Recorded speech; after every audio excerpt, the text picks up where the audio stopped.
Here we are on the 8th of March, International Women's Day. And at Staffline, we have a week's worth of events to commemorate and celebrate this. And I'm delighted to have Sarah Taylor and Julie Burnside, two prominent women in our business that I'm going to speak to in a moment. But this is to kick off this week. Throughout the week, we have a number of events involving a number of remarkable women in our business.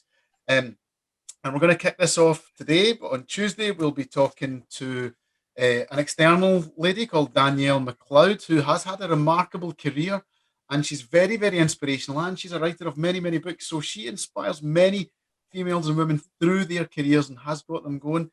And then we're going to talk about something really, really topical on Wednesday, which will be motherhood and the work-life balance. We work in a very full-on industry. We're going to hear from some women that have gone through this journey and their story. On Thursday, overcoming barriers and how do you progress your career. We're going to touch on that today, actually talking to Sarah and Julie. And on Friday, really, really important for our business is the next generation of female leaders. What's springing them into action? What's motivating them? What's going to keep them going? Okay, well, let's not hold back anymore. We've got a lot to get through. So let's get this remarkable day, 8th of March, with two remarkable women in our business who I would say, as I've just mentioned, are very, very high profile in our organisation. Sarah Taylor, Director of People, or People Director, and Julie Burnside, Director for Scotland. Welcome. Thank you for joining us. Thanks, Shan. No problem. Thanks, Shan. So I know that you both have had or have successful careers. Many, not just women, but many people in our business both look up to you both as inspirations, and the fact that you're females, the fact that you're women in this industry is to me is really, really remarkable. It's really, really eye-opening, and I'd like to give people who are listening and watching a little bit of insight into how you've got to where you are. Sarah, I'm maybe going to start with you because you're a graduate and you started into a graduate program, and you think, okay, director, people director and HR, maybe it's quite female orientated, but you didn't. You started as a graduate in a very male dominated environment. Can you tell me a bit more about that, Sarah? Yeah, sure, Shan. So I started as a graduate, as you said, for a company called BAE Systems. So that is very much an aerospace engineering organisation. Started as a graduate within HR, which, as you say, is predominantly more female orientated. However, the majority of people that I was interacting with in that company, and often since actually, are men. So it was very important at an early age to feel comfortable that whilst functionally, HR is often has more of I guess it's more attractive to women, but actually, I had to be able to build confidence within myself to be able to influence and gain credibility with senior stakeholders that were predominantly men. And I think, that's something that is really important, and I will talk a lot today, and I talk a lot about the importance of that inner self-confidence and that inner self-esteem, because whilst it is cliche, it is actually very, very true that unless, you can feel confident in yourself and feel comfortable in your own skin, by being that and doing that, it then gives you that ability and that superpower almost to be able to then work with anyone. And gender is certainly not something that I see as something that has held me back, but actually, because it starts with that inner confidence and inner self-belief. And certainly, that helped very early on in my career at BAE Systems, and then since in Boots and Carlsberg and now Staffline.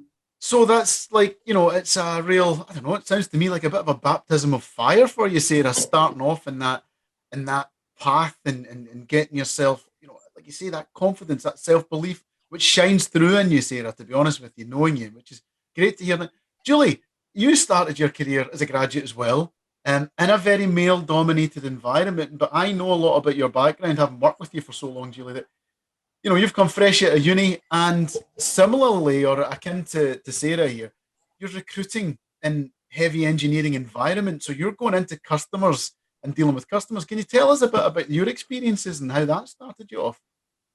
Yeah, I think interestingly quite similar to Sarah. So graduated, came in within what was our technical and engineering team within a large global recruiter at the time, and came in through their graduate scheme.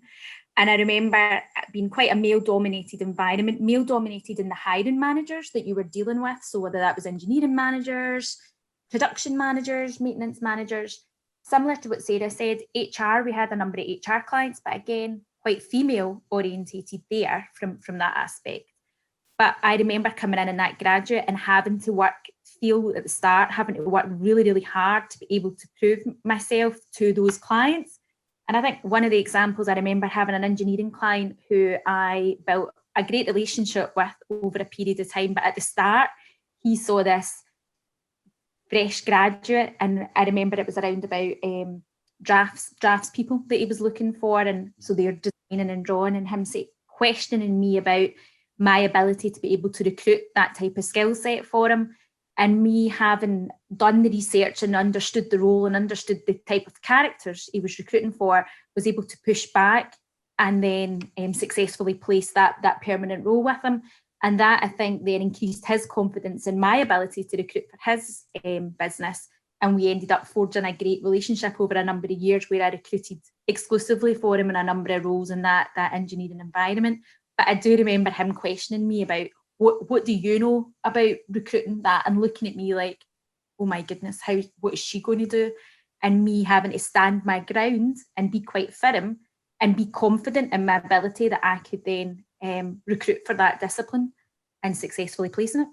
And see, that's touching on what you've just said there, Julie, is really, really similar to Sarah's story there. And coming from two very different angles, but the one thing that you seem to rise out, what's coming out amongst both these stories that you've just told, is this confidence that you had to have. Because I think, in that environment, if it was me, I would have thought, oh, I can't do this anymore. I can't do this job. This is just far too much. So, that's this inner belief, Sarah, that you touched on, isn't it?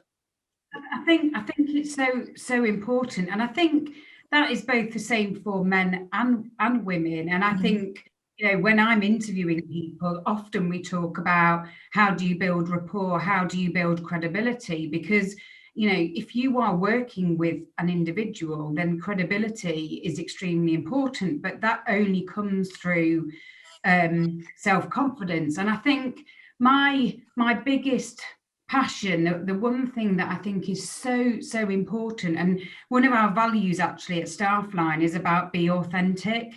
And I think I've observed many women, and I think we really lack some really good external, certainly in politics, but role models where women are truly themselves. My observation is, I think some women believe that they need to try and fit within a male-dominated world and fit their personality to suit within that world. And I absolutely don't believe that. I think women and female leaders should be absolutely authentic to their values, their personality, and who they are, because we can bring a difference that sometimes other male leaders can't bring, and we can bring an emotional connection, a level of vulnerability that I think is so important to be able to share, to get diversity across that leadership roundtable. And I would just, when we talk about Friday being about advice that we'd give to the next generation, and for me it's about be true to yourself, be authentic, build that confidence and self-acceptance within you. And I did a 10-minute career talk at Loughborough University a few years ago, I think around International Women's Day. And that was the biggest advice that I gave at that time. And I think there was women who were just feeling that they were questioning themselves and questioning their ability and their confidence. And I just find that so sad and such a shame. And I truly believe that everyone has an opportunity to be successful, but do it by being authentically you and build on your strengths, build on what can make you even better, and be comfortable in your own skin, and that will enable you to flourish. And I think that's so clear in the message that you're giving, Sarah and Julie, is that you have to be yourself, don't you? And just let it out. Let yourself be who you are, and then that adds benefit to any organization that you're going to be part of. And I suppose then the journey you've both had has been through um, various organizations, I suppose, right? And you've grown up through the ranks is probably the way I would describe it. You must have seen the culture of those businesses change, or have you? Do you think that the business culture? Maybe I'll open this up with you, Julie. Have you seen organizational culture change through your career and through your time? Yeah, definitely. I think if I look back, I started off my career in a global, a Scottish company that actually transformed really quickly, was bought by this global, recruitment business. Then I moved to an independent Scottish, owner-owned business, and then became acquired by Staffline. So I think I've saw a number of changes across the years, and a number of differences with how the businesses are run from that aspect as well. And I think if I look at it though, predominantly across our career and across the recruitment business that I've seen, the majority of it has been male dominated. I think now though we're starting to see that diversity and inclusion and more females, but predominantly when I started off, it certainly was much more male dominated. So you're seeing a difference. I think it's changing. Yeah, definitely changing for the positive, and much more equal now, moving towards that equality side. And Sarah, you've worked for a number of different organizations, so it's so you're heavy engineering, you were involved in retail and logistics at Boots, spent some time in Carlsberg as well, and now you're with Staffline. You've been involved in organizational culture, but have you seen the attitude and organizations change towards women over the years? I think so, but I would say that it's probably only in the last 2 to 3, maybe 5 years that I've seen it raising its consciousness in the organizational language and narrative. So I think, it's more recent where, we are talking about not just women in leadership, but broader diversity, the broader, diversity and inclusion agenda, and noticing and realizing that by having people who are a great cross-section of society as part of your organization will enable you as a business to grow and be stronger and be representative of society. And I think what I love, and I really do love this about Staffline, is we have got opportunities at a senior level or any level that actually could suit women and men. We've got, if I look at some of our leadership team that really service our business in our predominantly operations business, we've got a leadership team that is predominantly women. And then we have our specialist divisions where the balance is predominantly more male dominated.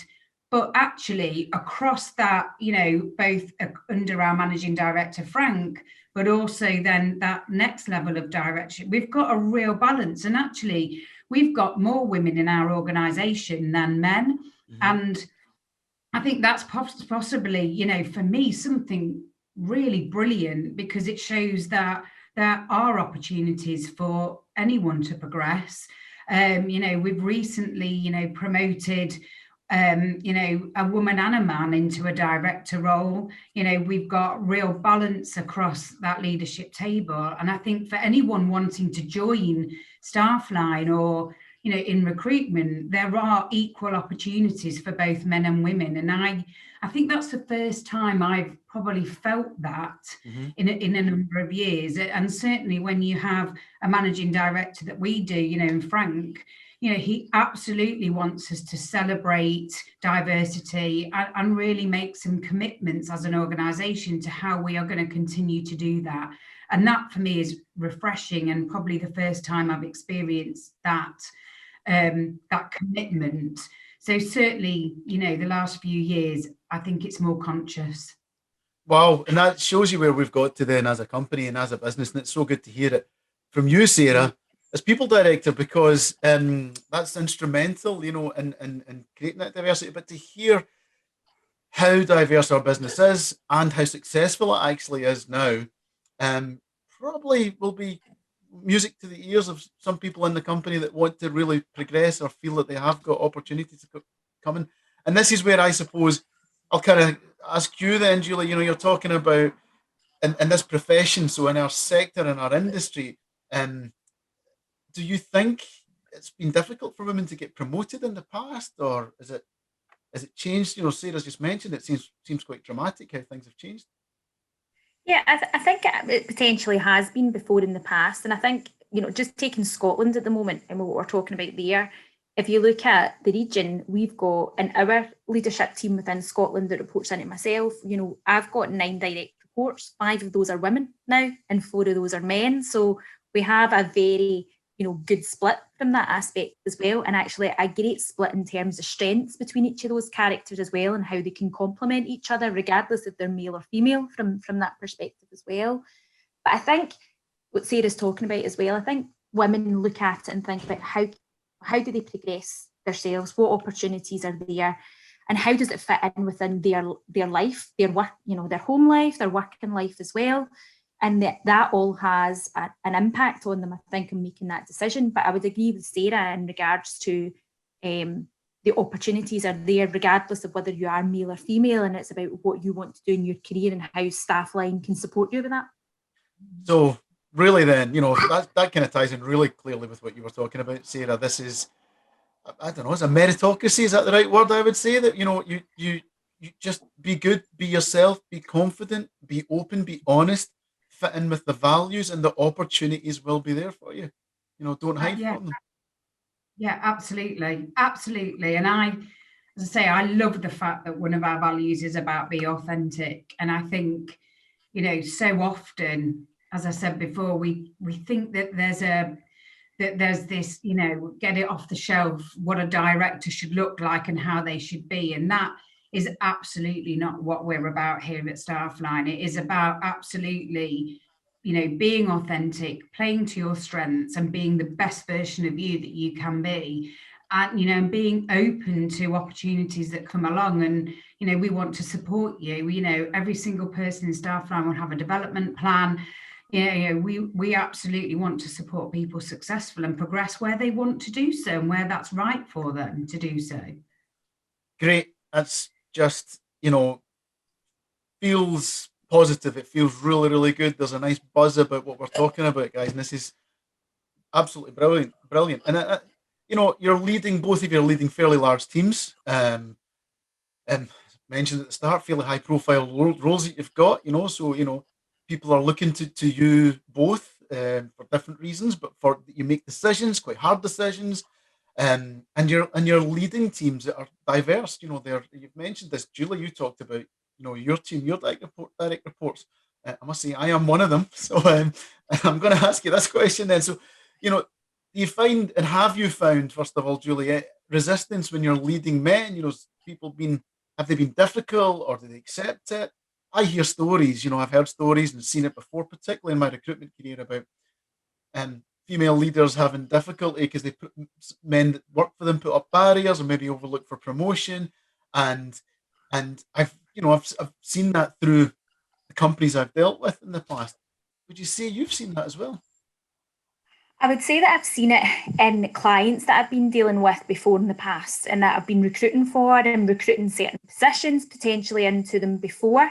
So I've certainly experienced it from afar, but I've been really lucky that I've never experienced it within my management career, within the teams that I've been managing at all. I've been really lucky that I've got excellent teams underneath me. And I think for me, and what Sarah had said there as well, is about being authentic. So for me, it's about how do I help my teams and how do I help them in whatever problem they've got, whether that's an operational problem, process problem, could be financial, it could be a system. And for me, it's about me understanding what their issues are and trying to help them overcome that. And I've found my team always, they always, can't think of the words just now, but always react really positively to that, because it helps them with their issues, and they'll work with me and they see that I'm there to help them. So I've never had that difficulty from them where someone thinks, oh, I should be doing that role or anything like that. It's always about teamship I've had within our team. Extremely lucky in Scotland in that position. And I think I can, vouch for this, Julie, because I do report into you, isn't it? And I can say this quite openly, is it? You are at everybody's level. You talk to people openly. Sarah, you mentioned about showing your vulnerabilities, don't you? And you're very open about that. And I think that gives you that level of emotional intelligence that people respect. It doesn't matter if they're male or female; they just know you're there for them. You've always got their back. You're supporting them through their journey. So I can vouch for that. Sarah, you've not just talking about Staffline here, but talking about your previous experiences as well.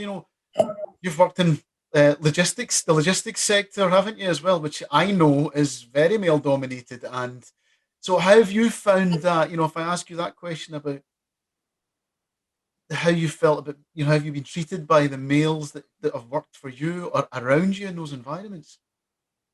I don't know, and maybe I'm blinkered to it, because I guess my starting position is that for me, being a female isn't a position of weakness. So for me, being a female is simply I am a female rather than a male. But actually, I have never believed that because I'm female, that makes me less equal or have less of a right to be around a table or be with people. And it goes back to that inner confidence part. I think where I have found barriers or struggles is predominantly with,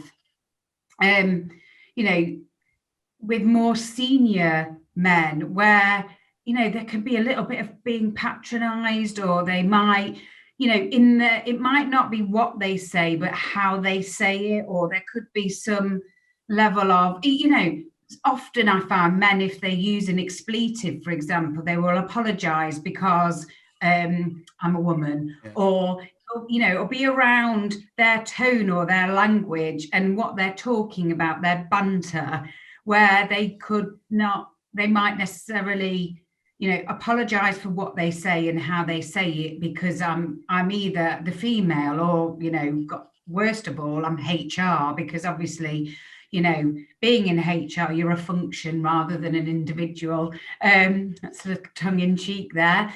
And I think that's where I've noticed a difference, but it's subtle, but there's an underlying tone in terms of how a man might treat a female differently with regards to the type of conversation. Where I would often, say, you need to be yourself. And if yourself is something that is, not being appropriate, well, that isn't just inappropriate to me as a woman, but it's inappropriate to the people that are around you. So maybe think about your leadership style there and the impact that you want to have.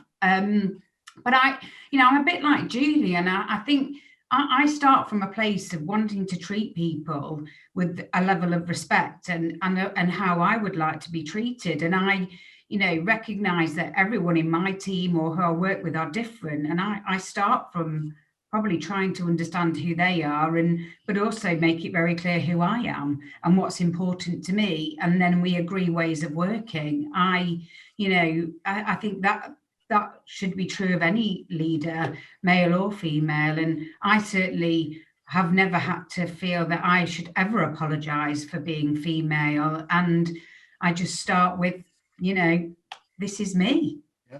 And you know what you're talking about, both of you, which is just seems to be resounding, is that true to yourself. Sarah, you mentioned this about being true to yourself, having that self-belief.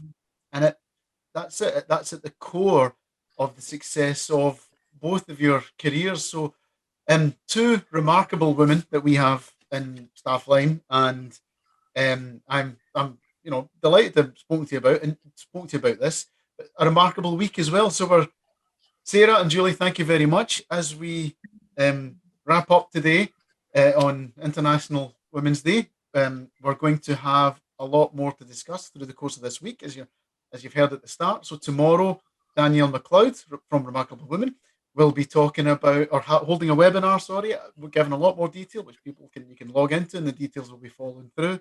And for the rest of this week, so we'll be hearing from a lot more remarkable women in our business. Sarah Taylor and Julie Burnside, thank you so much for your time.